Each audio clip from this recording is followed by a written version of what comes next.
Dimanche dernier, j'ai partagé avec vous 3 mots puissants qui changeront votre vie, qui ont changé ma vie, et qui continuent de changer ma vie. Reste avec ça. Pour gagner quoi que ce soit, il faut persévérer pour réussir quoi que ce soit. Restez avec elle. Peu importe ce que vous traversez, ne lâchez pas. Reste avec ta foi. Reste dans l'église. Reste dans l'amour. Restez dans la présence de Dieu. Reste dans la confiance en Dieu. Reste dans ta famille. Croyez en Dieu, pour des percées, peu importe ce que vous traversez, en restant simplement avec lui. Et de la même manière, je veux partager avec vous 2 mots aujourd'hui, comme j'en ai partagé avec vous, 3 dimanches derniers. J'ai 2 mots pour vous aujourd'hui. Et plusieurs mots pour décrire ces 2 mots et expliquer ces 2 mots, et j'aime vraiment ces 2 mots, et c'est, j'espère que cela vous colle à la peau, que cela vous colle à la peau et que cela continuera à vous coller à la peau. Mais ces 2 mots sont pressons, pressons, pressons, dans les moments difficiles, pressons. Dans les bons moments, pressons. Dans les mauvais moments, appuyez sur. Dans les temps troublés, pressons. Lorsque vous avez envie d'abandonner, persévérez. C'est vraiment comme si vous teniez bon. Mais ces 2 mots ont vraiment marqué mon cœur au cours des derniers jours et je voulais les partager avec vous. Et je veux partager une citation avec vous, puis je me tournerai vers mon premier passage de l'écriture de Luc, mais je veux commencer par cette citation de Calvin Coolidge, l'un des présidents des États-Unis il y a des années, qui résume parfaitement le concept de persévérance. Ou en appuyant sur la touche. Et il a dit ceci, il a dit que rien au monde ne peut prendre la place de la persistance. Rien au monde ne peut remplacer la persévérance. Le talent ne suffit pas. Rien n'est plus commun que des hommes de talent qui ne réussissent pas. Le génie ne remplacera pas la persévérance, car le génie non récompensé est presque un proverbe. Il a dit que l'éducation ne remplacera pas la persévérance, car le monde est plein de laissés-pour-compte éduqués. La persévérance, a-t-il dit, et la détermination seules sont omnipotentes. Ils détiennent le plus grand pouvoir. Le slogan, pressons, il a poursuivi en disant, a résolu et résoudra toujours les problèmes de la race humaine. J'aime ces mots qu'il a prononcés à la fin, le slogan pressons, il a dit a résolu et résoudra toujours les problèmes de la race humaine. Si ces mots sont vrais, et je sais qu'ils le sont, alors je crois que, quel que soit le problème auquel vous êtes confronté en ce moment, il peut être résolu avec ces 2 mêmes mots, continuez, continuez. Lorsque vous avez envie d'abandonner, persévérez. Lorsque vous avez l'impression que Dieu vous a abandonné, vous persévérez car il ne vous quittera jamais et ne vous abandonnera pas. Lorsque vous avez l'impression que l'écriture ne fonctionne pas, persévérez. Elle fonctionne. Il travaille juste sous la surface. Cela fonctionne en dessous et cela se réalise dans le monde invisible. Continuez. Vous savez, dans Luc chapitre 11, il y a une histoire puissante qui commence au verset 5, et je vais vous la lire à partir de la nouvelle King James, puis de la traduction vivante. Qui d'entre vous aura, et aux gens qui suivaient, qui d'entre vous aura un ami et ira le ami, prête-moi 3 pains, car un de mes amis est venu me voir pendant son voyage, et je n'ai rien pour mettre devant lui, je n'ai pas de nourriture pour le nourrir et il de l'intérieur et dira ne me dérange pas car la porte est maintenant fermée. Et mes enfants sont avec moi dans le lit. Je ne peux pas me lever et vous donner tout ce que vous voulez. Je vous le dis, poursuit Jésus, même s'il ne se lèvera pas et ne lui donnera pas parce qu'il est son ami, il se lèvera et lui donnera tout ce dont il a besoin à cause de sa persistance. Par conséquent, continuez à demander, à chercher, à frapper et regardez ce qu'il dit. Et il vous sera ouvert dit, demandez et il vous sera donné, cherchez et vous trouverez, frappez et il vous sera ouvert. Continuez à demander, continuez à chercher, continuez à frapper, et cela vous sera ouvert. Ce passage des Écritures est si puissant qu'il mérite bien plus que ce que je vais lui donner ce matin, mais je veux montrer ceci. Je voudrais vous montrer une partie de ce verset dans la New Living Translation, en particulier le verset 6. Regardez ce qu'il dit ici dans la New Living Translation, un de mes amis vient d'arriver pour une visite et je n'ai rien à lui donner à manger. Verset 7 et supposez, l'un de vous supposez qu'il appelle de sa chambre. Ne me dérange pas. La porte est fermée pour la nuit, ma famille et moi sommes au lit. Je ne peux pas vous aider. Je ne peux pas vous aider. Il a dit, mais je vous dis que, cependant, il ne le fera pas pour son amitié. Si vous continuez à frapper assez longtemps, il se lèvera et vous donnera tout ce dont vous avez besoin grâce à votre persistance éhontée. Eh bien, quelle phrase puissante à cause de ta persistance éhontée, à cause de ta persistance éhontée, et cela s'applique à n'importe quelle situation, mais il dit ici que même si cet homme est son ami, il ne se lève pas au milieu de la nuit. Il ne va pas se déranger par amitié, mais il va se déranger à cause de la persistance éhontée de l'homme, une persistance éhontée. Cela signifie que je demande sans honte. Cela signifie que je ne suis pas gêné de demander. Je n'ai pas peur de demander. Je ne sens pas, je ne mérite pas de demander. Je n'ai pas honte. Il n'y a aucune raison que je laisse mes visiteurs que je dois nourrir, je ne vais pas les laisser mourir de faim. Je ne vais pas les laisser venir me rendre visite et ne pas avoir quelque chose pour eux. Et donc je n'ai pas honte. Il dit, donc dans n'importe quelle situation de la vie, nous ne devons pas avoir honte d'aller à Dieu pour n'importe quoi. N'ayez pas honte d'aller voir Dieu 2 fois. N'ayez pas honte d'aller voir Dieu 3 fois. N'ayez pas honte d'aller à Dieu 4 fois. Appuyez sur dire, bien je n'entends rien. Continuez. Eh bien, il ne répond pas à la pression. Vous voyez, Dieu essaie de nous donner un aperçu de quelque chose qui débloque les secrets du royaume de Dieu, de la vie et de l'univers. Je vous le dis, continuez à demander et vous recevrez ce que vous demandez. Continuez à chercher et vous trouverez, continuez à frapper et la porte vous sera ouverte. Car quiconque demande reçoit, quiconque cherche trouve et quiconque frappe à la porte se verra ouvrir. C'est comme ça que la vie fonctionne, les gars. C'est comme ça que tu obtiens un rendez-vous. C'est ainsi que l'on entre dans une université si l'on veut être accepté. C'est ainsi que vous obtenez un emploi, que vous vous lancez dans les affaires et qu'il y a une persistance éhontée dans votre vie, pression dans votre vie, et bien que la persistance et là ils se ressemblent et ont tout la même signification. Mais nous devons vraiment comprendre. Il s'agit de ne pas abandonner, de persévérer quand c'est difficile. Il s'agit d'aller de l'avant, même lorsque vous avez l'impression de reculer, ou que vous n'avez pas envie de bouger. Du tout, car c'est ainsi que la vie est vécue. Nous vivons dans une vie pleine d'épreuves. Nous vivons dans une vie pleine de tribulations et le moyen de les traverser n'est pas de s'arrêter et de les laisser s'abattre sur nous, le moyen de les traverser est d'aller de l'avant. Le moyen de s'en sortir est de continuer à avancer. Ils ont dit que quelqu'un faisait un Monday Night Football annonçant un match de Monday Football il y a des années quand Walter Payton était avec les Chicago Bears, le plus grand running back de tous les temps, et ils ont dit que vers la fin de sa carrière, que son métrage de course s'était accumulé jusqu'à 9 miles de métrage de course et au cours de sa carrière. Et donc une grande carrière en NFL ou, pour le dire en termes compréhensibles, une personne qui fait 100 yards en course dans un match de football, c'est incroyable. Obtenir 1 millier de yards en une saison, c'est incroyable. Mais pour parcourir 9000 dans une carrière, ce qui représente des milliers et des milliers de ce qui est de 5 à 45 000 pieds ou quelque chose comme ça, pour aller aussi loin dans une carrière et être renversé, quelqu'un a dit, et il a été renversé tous les 4 verges. Donc, nous avons ces 9, cependant, plusieurs milliers de mètres et de frappés étant abattus. Tous les 4 pas, tous les 4 mètres. Tous les quelques mètres, il est mis à terre et il est renversé. Non, dès le début de la course avec le ballon, il est renversé au bout de 4 mètres et, après avoir été renversé autant de fois, il parcourt encore 9 miles au cours de sa carrière. C'est une surprise, une statistique étonnante, et ce n'est peut-être pas la meilleure illustration. Mais j'espère que vous le comprenez, du moins ma façon inepte de l'expliquer, mais il s'agit de continuer à aller de l'avant, même si vous êtes abattu, de continuer à faire pression même si vous êtes abattu pour continuer à avancer, même si cela ne semble pas vous mener nulle part.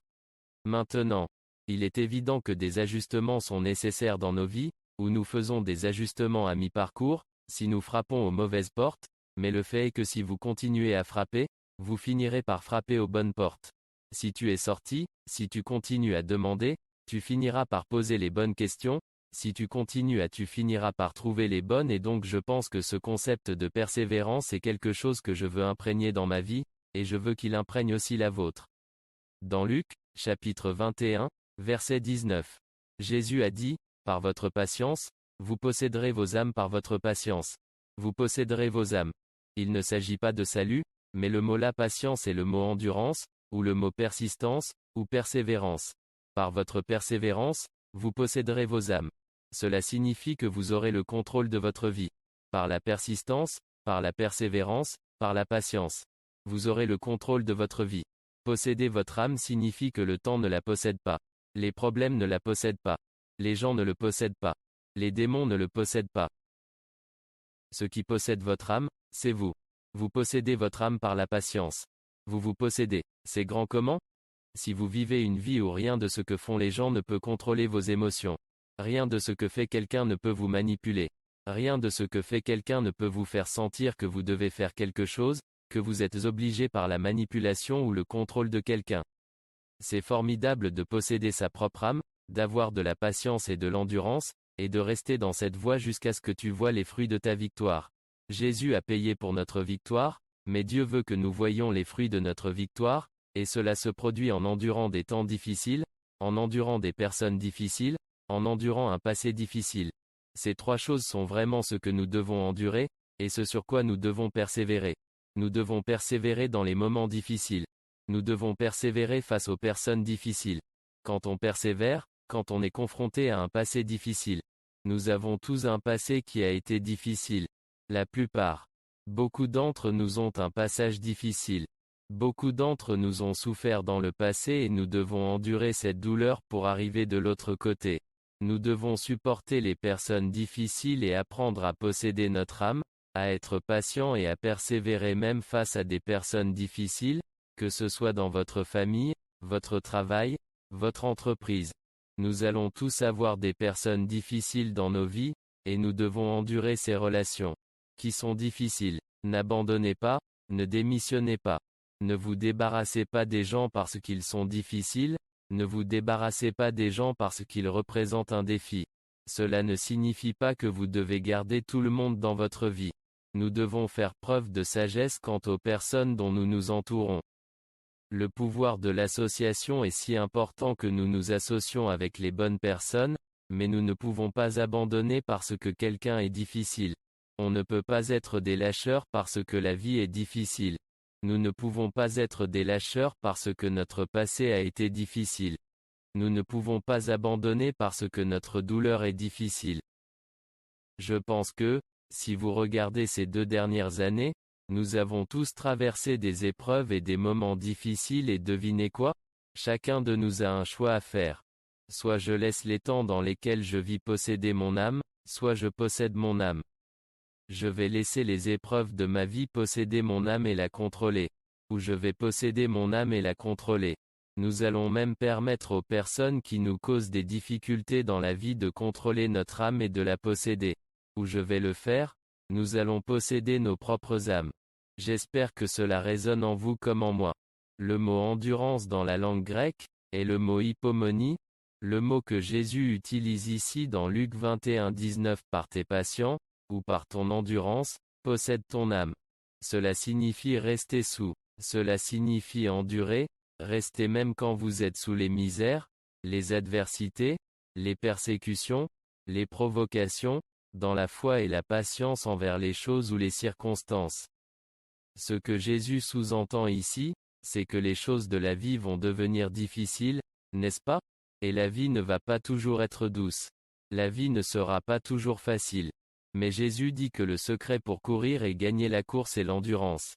N'abandonnez pas votre foi, n'abandonnez pas votre famille, n'abandonnez pas les gens. Ils disent que l'un des grands guerriers de la prière d'il y a des années, George Muller, était un grand guerrier de la prière, et un prédicateur, et ils ont dit qu'il avait 5 amis qu'il connaissait en tant que jeune homme, mais aucun d'entre eux n'était sauvé.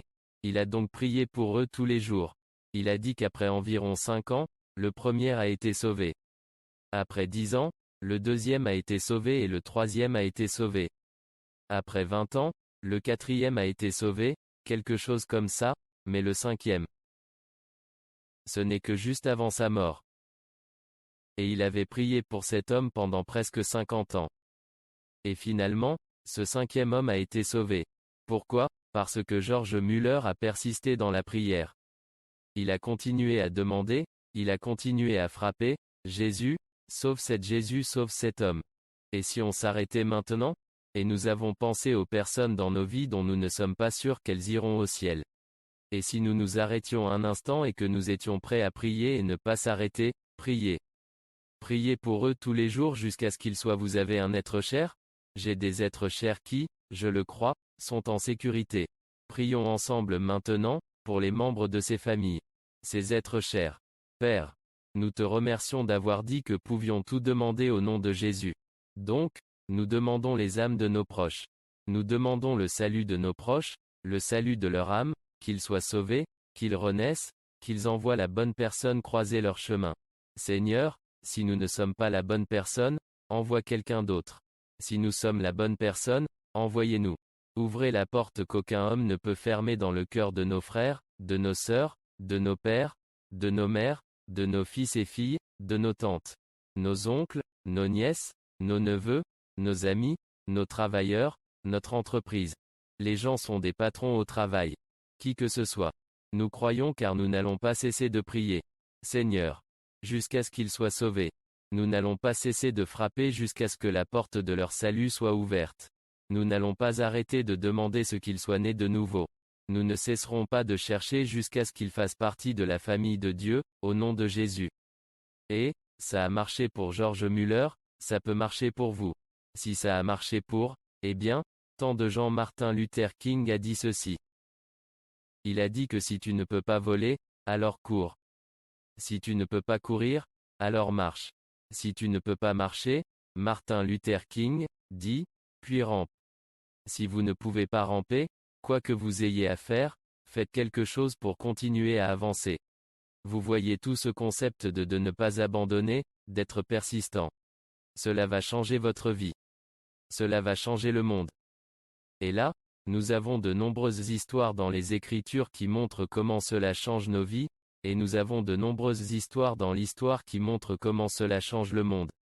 Winston, si vous traversez l'enfer, continuez à avancer. Si vous traversez l'enfer, continuez à avancer.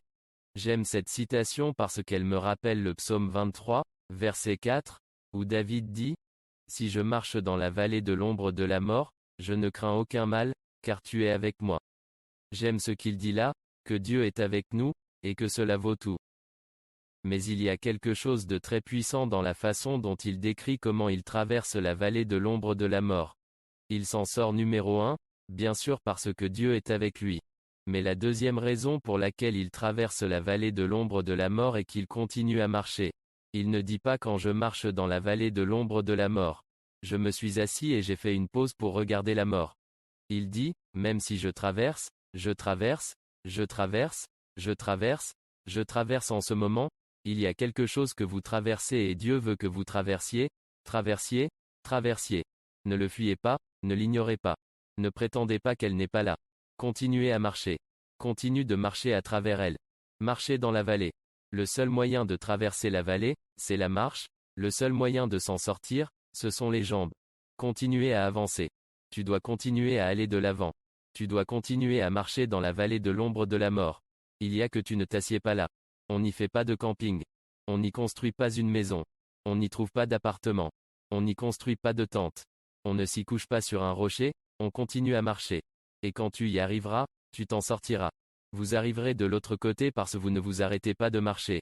Et c'est ce que je vois dans la vie de tant de gens, que ce soit dans leur famille, ils abandonnent leurs finances. Ils abandonnent leur foi. Ils abandonnent le garçon. Ce sont les 3 choses. N'abandonnez jamais. N'abandonnez jamais votre foi. N'abandonnez jamais votre famille. N'abandonnez jamais vos finances. Quoi que vous ayez à faire, continuez à croire. Quoi que tu aies à faire, garde ta famille unie. Et regardez, si vous êtes déjà brisé et que des familles sont séparées, croyez en Dieu pour les ramener ensemble. Dans la limite du raisonnable. Évidemment, si quelqu'un a divorcé et s'est marié avec 2 ou 3 autres personnes par la suite, laissez-les, mais croyez en Dieu, vos enfants ne seront pas séparés de vous. Que tes parents ne vont pas être éloignés de toi. Que vous puissiez avoir une relation avec les êtres chers qui font partie de votre vie qui soit saine pour vous. Reste avec elle, reste avec elle. N'abandonnez pas votre famille. Les périodes difficiles arrivent à tout le monde. Les temps difficiles ne durent jamais, mais les gens difficiles le font. Les temps difficiles ne durent jamais, c'est si important de s'emparer de ça, mais les gens difficiles le font. Écoutez, le temps va prévaloir ou vous allez prévaloir. Et vous savez quoi? Aussi longtemps que je serai dans votre vie, je vous encouragerai à l'emporter. Ne pas laisser le sommet, ne pas laisser les moments difficiles vous envoyer dans le coin. Ne laissez pas les moments difficiles vous décourager et vous condamner et essayer d'envoyer de faux messages. Comme, je dois traverser ces moments difficiles, parce que ça doit être la volonté de Dieu. Non. C'est la volonté de Dieu que vous deveniez coriace, car les temps difficiles ne durent jamais, mais les gens coriaces, oui. Quelqu'un a dit quelque chose de très fort, il a dit que la persévérance est le secret de tous les triomphes. Victor Hugo a dit qu'en fait, la persévérance est le secret de toutes les victoires. Être triomphant. En fait, on dit que triomphe n'est qu'une puissance ajoutée à l'essai. Le triomphe est juste une certaine ajoutée à l'essai. La plupart des gens n'essaient pas, ou bien n'ont pas de puissance à leur essai. Qui est prêt à ajouter un peu de puissance à son essai? Le triomphe. La façon dont vous devenez triomphant est de mettre de la puissance dans votre tentative. Et nous ne parlons pas du salut, votre salut est par la grâce, par la foi, mais de votre vie, sur cette terre, une vie de victoire, une vie de succès, une vie de prédominance, une vie de joie, une vie de paix. Il faut se battre dans les moments difficiles. Il faut croire dans les moments difficiles. Vous devez aimer à travers les gens difficiles. Vous devez les aimer quand même. Vous devez quand même endurer. Tu dois quand même croire. Faire confiance à Dieu de toute façon. Comme je l'ai dit, les temps difficiles ne durent jamais. Mais les gens durs le font. En raison de son shameless, la persistance, quand il s'agit des choses que vous êtes croire Dieu pour êtes-vous exercer une persistance sans vergogne, ou êtes-vous honteux et pensez eh bien, j'ai demandé une fois et si le ciel n'a pas répondu.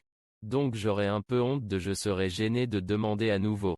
Jésus est celui qui nous a dit de continuer à demander. C'est Jésus qui nous a dit de continuer à chercher. Jésus est celui qui nous a dit de continuer à frapper et que la porte nous sera ouverte.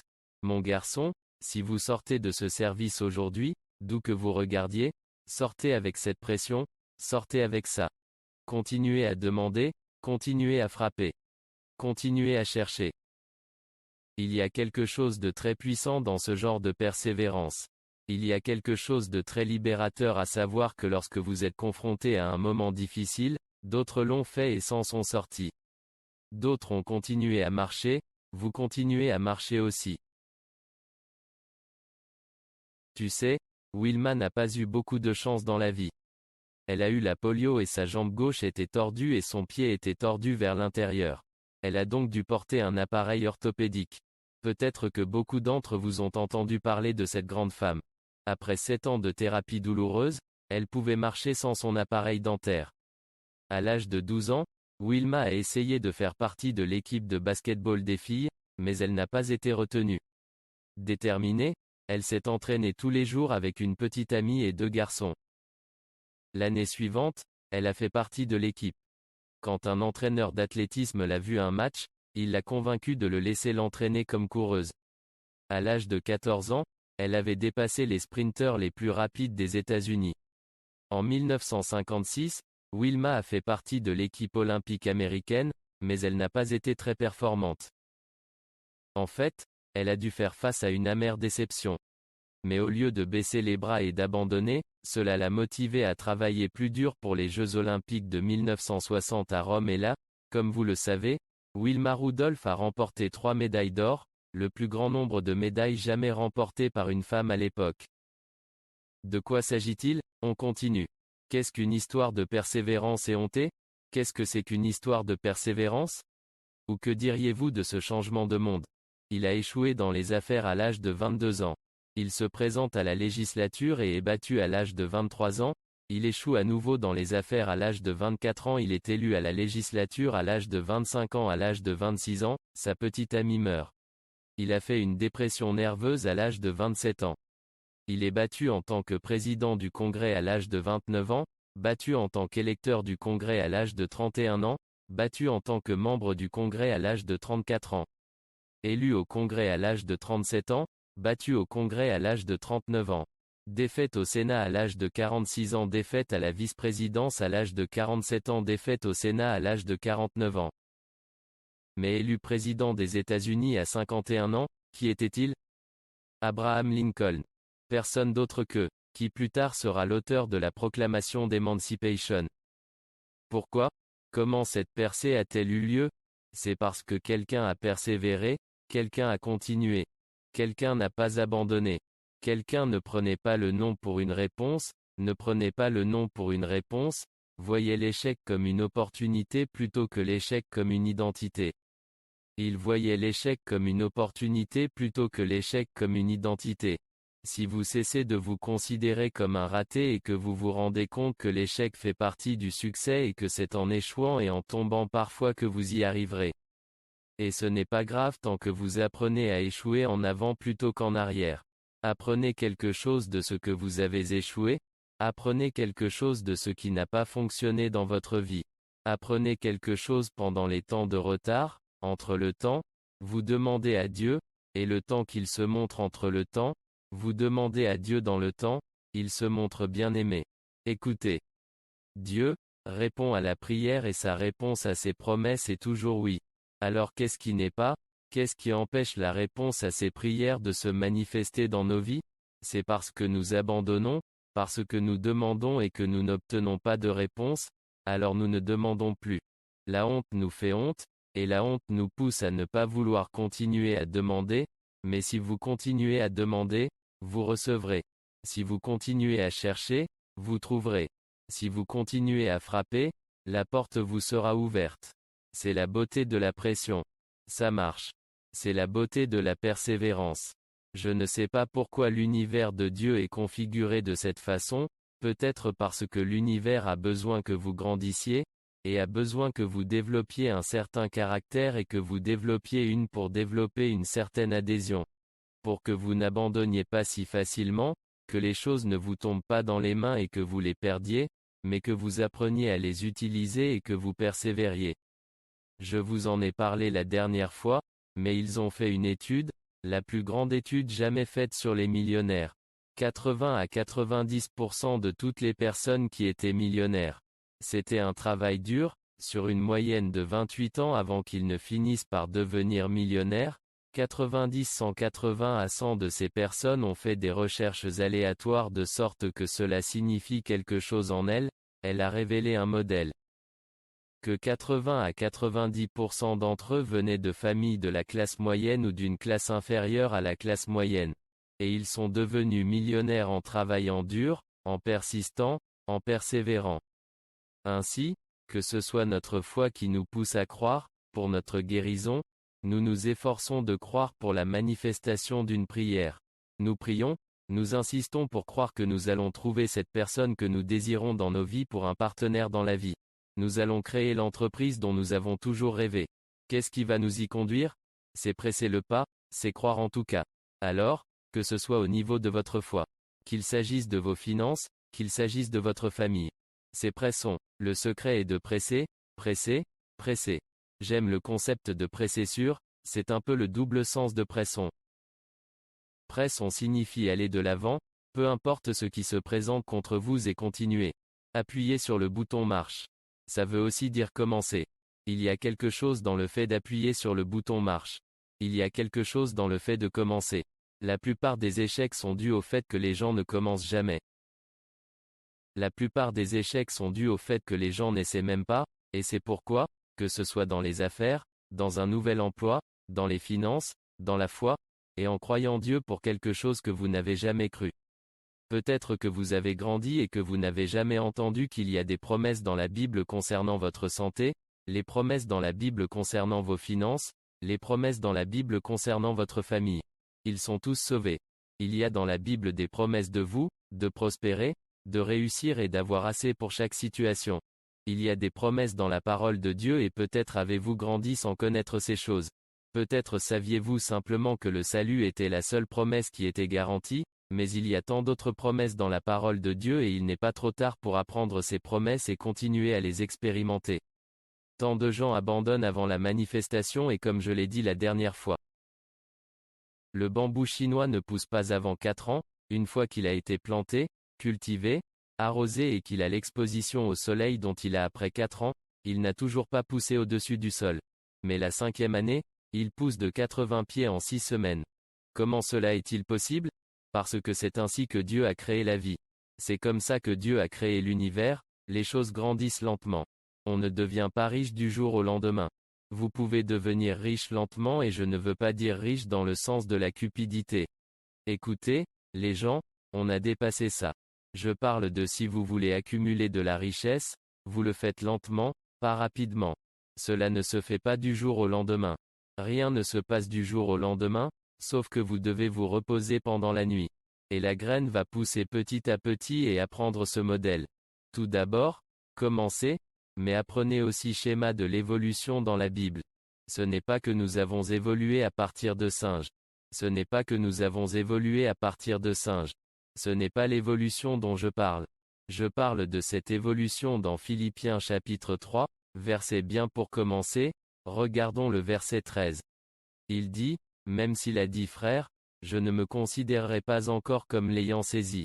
Mais il y a une chose que je fais, c'est que, oubliant ce qui est en arrière et m'avançant vers ce qui est en avant, j'avance vers le prix de l'appel de Dieu qui monte dans le Christ Jésus. Remarquez que l'appel de Dieu va toujours vers le haut. À vie il y a des prix ici. Remarque il y a un but pour le prix de l'appel vers le haut. Je veux passer l'appel vers le haut. Je ne veux pas entrer dans l'appel descendant. Je veux l'appel ascendant. Et vous? Je veux l'appeler comme ça à l'avenir, mais remarquez, dit-il, 3 choses ici. Il dit, d'abord oublier, j'oublie ce qui se trouve derrière, donc il y a l'oubli et ensuite il dit, atteindre, vous devez oublier certaines choses et vous devez atteindre certaines choses. Et lorsque vous cherchez à atteindre certaines choses et qu'elles sont hors de portée, quelle est la réponse? Alors c'est le moment de presser. Je continue. Alors j'oublie que je tends la main et que j'insiste. Et la partie pressante est celle où la plupart des gens abandonnent. Certaines personnes sont capables d'oublier et d'autres sont capables d'oublier et de chercher ce qui les attend. Mais ils sont en train d'atteindre, et ils font face au découragement alors qu'ils sont en train d'atteindre.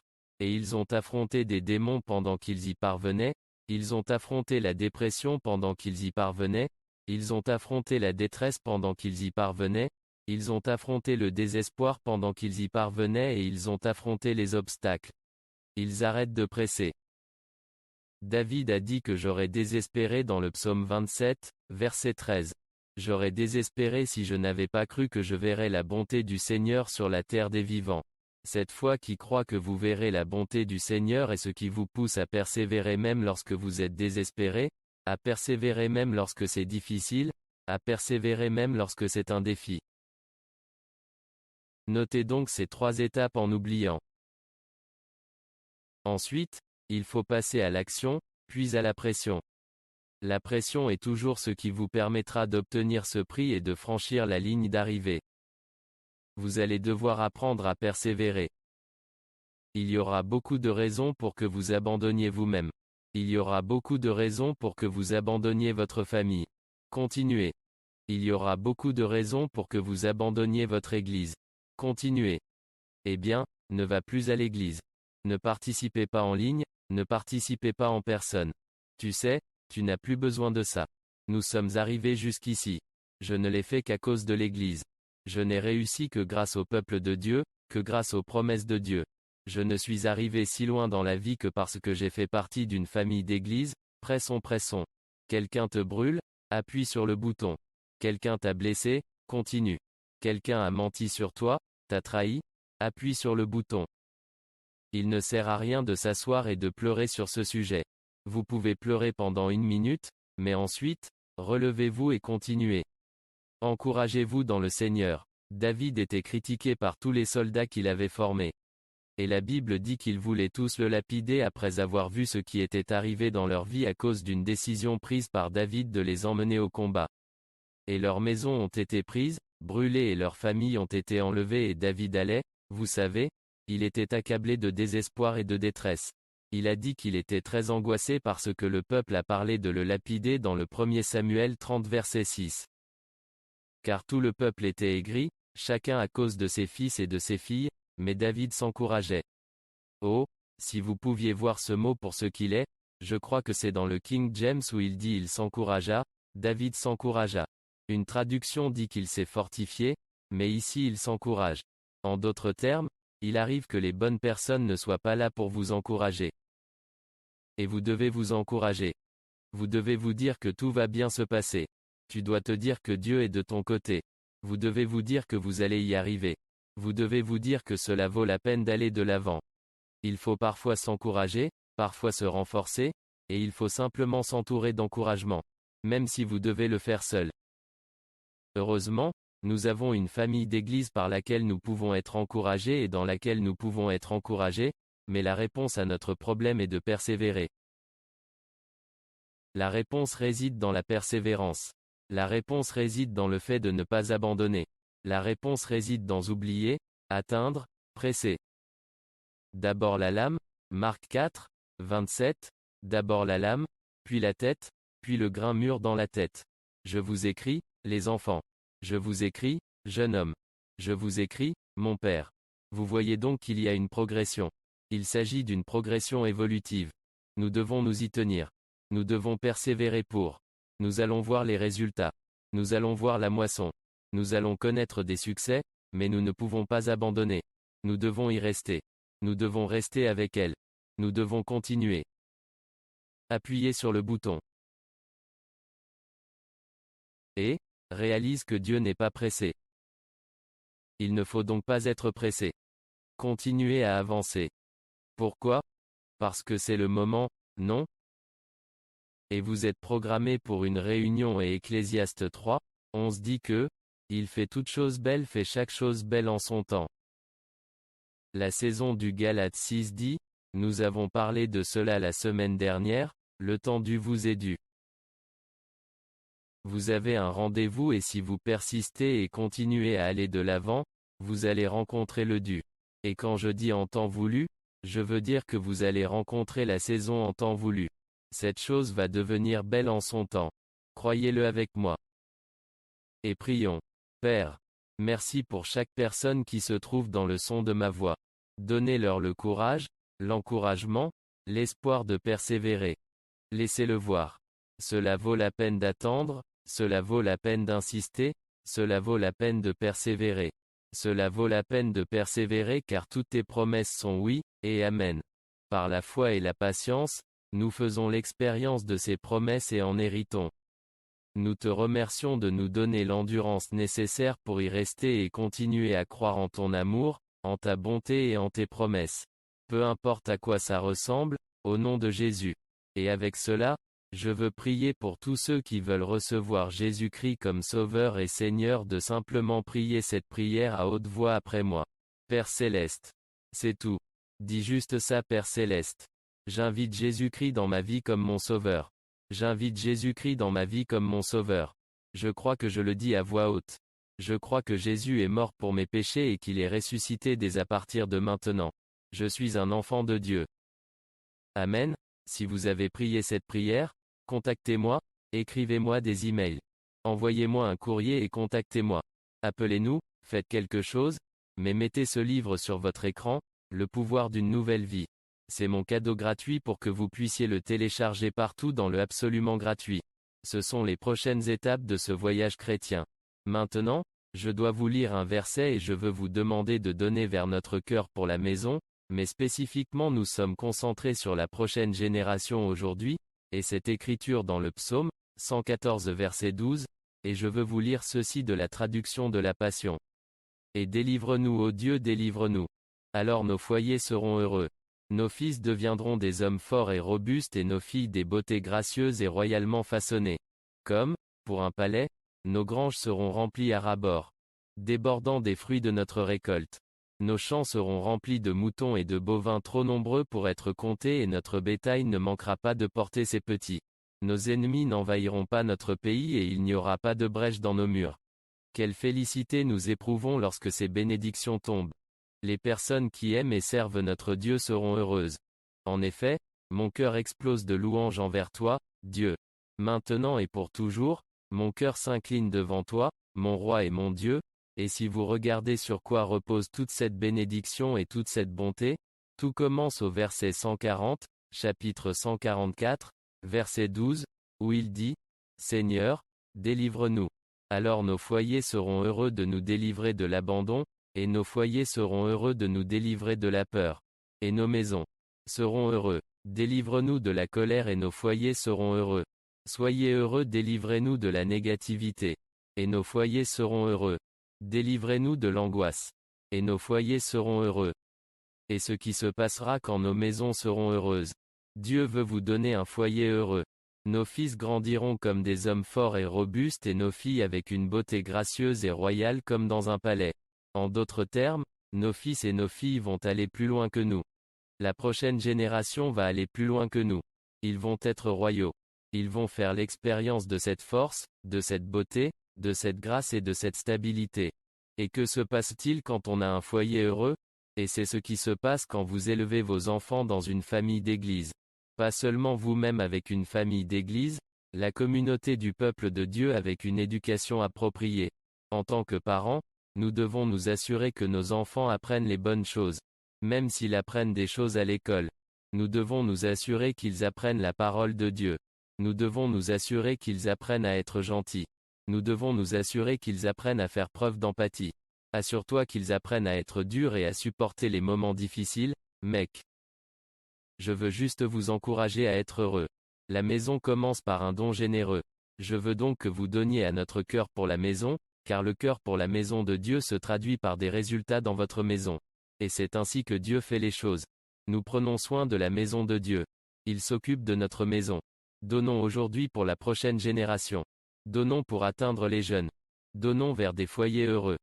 Des familles heureuses quand vous plantez cette graine est la graine du bonheur, dans votre maison et du bonheur dans votre famille. Tout ce que Dieu met dans ton cœur, tout ce que ton cœur te pousse à faire. Donne-le. Maintenant. Vous pouvez voir sur l'écran comment le faire, Seigneur. Donne-nous des foyers heureux, Seigneur. Donne-nous des fils et des filles qui sont puissants, robustes et royaux et Seigneur, donne-nous la grâce. Merci pour la grâce d'atteindre la prochaine génération pour qu'elle aille plus loin que nous ne sommes jamais allés, au nom de Jésus. Amen. Merci beaucoup pour votre générosité. Merci de donner, prenez un moment et donnez pour l'avenir de la prochaine génération et regardez ce que Dieu fera dans votre maison parce que ce sera une maison heureuse, bénie et bienheureuse au nom de Jésus. Je vous aime. J'ai hâte de voir votre prochain service. Dieu vous bénisse.